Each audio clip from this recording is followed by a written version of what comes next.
Hi, everybody. This is Lucas from the Middle Country Public Library, and I'd like to welcome you to episode 35 of our History Bites series. Today, we will discuss the history of ACT UP, an international grassroots group founded in New York City, which provides education on HIV and AIDS and works to end the AIDS pandemic. On June 5th, 1981, the Center for Disease Control published an article about 5 young, previously healthy gay men in Los Angeles who contracted a rare variant of pneumonia, among other unusual infections. This is the first official report on what would later be called acquired immunodeficiency syndrome, or AIDS. The same day, a doctor in New York calls the CDC to report an unusually aggressive cancer appearing also among gay men.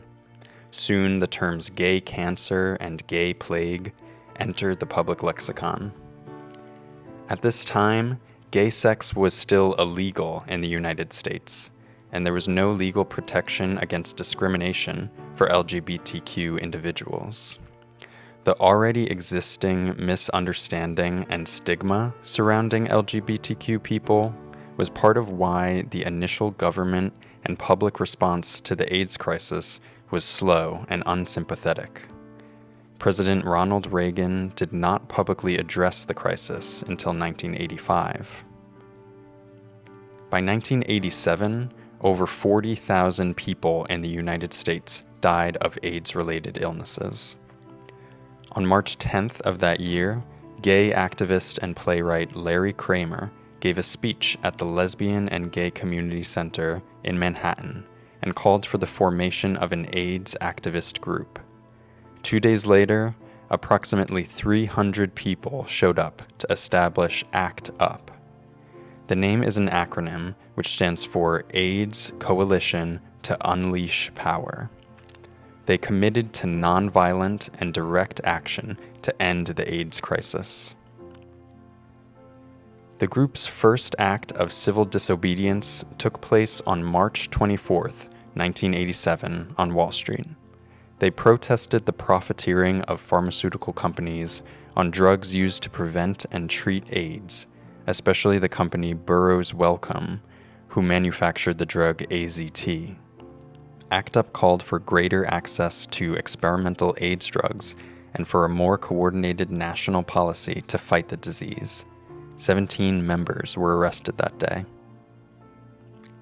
You may recognize this stark image, white text on a black background, which reads, "Silence equals death," with a solitary pink triangle in the center. This poster was created by Avram Finkelstein and several other activists and was wheat-pasted onto New York City streets in February 1987, just weeks before the formation of ACT UP. The poster was meant to encourage broad political organization in queer communities during a time when activism was limited to small groups and individuals. An upside-down pink triangle had been used as a symbol to persecute LGBTQ individuals in Nazi Germany, and these activists flipped the triangle to point upwards as a disavowal of victimhood. ACT UP used this imagery for their cause, starting on their April 15th action at the New York City General Post Office, making the crowd of people filing last-minute tax returns their audience. In June of 1987, ACT UP achieved one of their first victories. They protested Northwest Orient Airlines, which held a policy to refuse passage to people with AIDS. After 2 lawsuits from ACT UP, the discriminatory policy was reversed. After their first year, ACT UP had gained credibility in the new field of AIDS activism. Branches of the organization began forming in other parts of the country besides New York. They led protests against news articles, reports, and films that provided misinformation on AIDS. For example, that women could not get AIDS from heterosexual men, or that AIDS could be passed through public bathrooms and drinking fountains. Through their repeated protests, open forums, and sharing of accurate information, ACT UP helped to reverse these misconceptions and stereotypes and bring attention to the inadequacies of the U.S. government's treatment of people with AIDS. ACT UP's disruption proved effective. On October 11th of 1988, they protested the FDA's slow drug approval policy, which had resulted in thousands dead from a lack of access to life-saving drugs. This action shut the FDA down for the day, and media reported it as the largest demonstration held since those against the Vietnam War. Within a year, the FDA's process was greatly accelerated.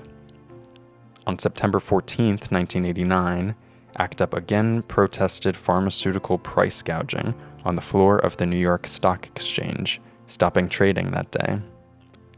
On January 3, 1990, they interrupted Governor Mario Cuomo's State of the Union address in Albany to draw attention to his inaction and neglect of the AIDS crisis. ACT UP staged its biggest protest yet on January 23, 1991. Called the Day of Desperation, the protest was in response to President George H.W. Bush spending $1 billion a day on the Gulf War, while claiming there was no money for much-needed increases in AIDS programs. The activists disrupted the CBS Evening News live broadcast, shouting, "Fight AIDS, not Arabs."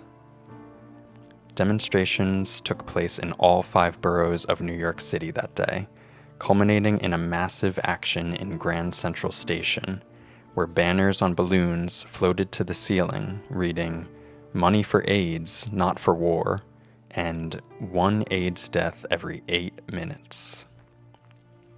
Although its first few years contained many prolific victories, ACT UP suffered from internal disagreements about the direction of the group.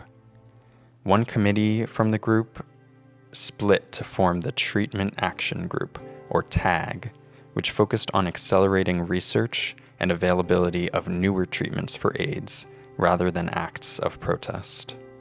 Still, chapters of ACT UP continued their activist work, and several exist to this day, with ACT UP New York being one of the most prominent and effective. ACT UP's powerful and repeated grassroots efforts led to actual change in policies of major companies and organizations, and accelerated their research and public access to effective treatments for HIV and AIDS. For more information on ACT UP and the AIDS crisis, try one of these items from the library. How to Survive a Plague: The Inside Story of How Citizens and Science Tamed AIDS by David France. The new book, Let the Record Show: A Political History of ACT UP New York, 1987 to 1993, by Sarah Schulman, ordered and on its way to the library. And The Normal Heart, a drama film starring Mark Ruffalo and Julia Roberts, and written by Larry Kramer, about the early days of the AIDS crisis in New York City. I'd like to thank you all for joining us for today's episode. If you enjoyed it, click like, and if you watched on YouTube, hit subscribe.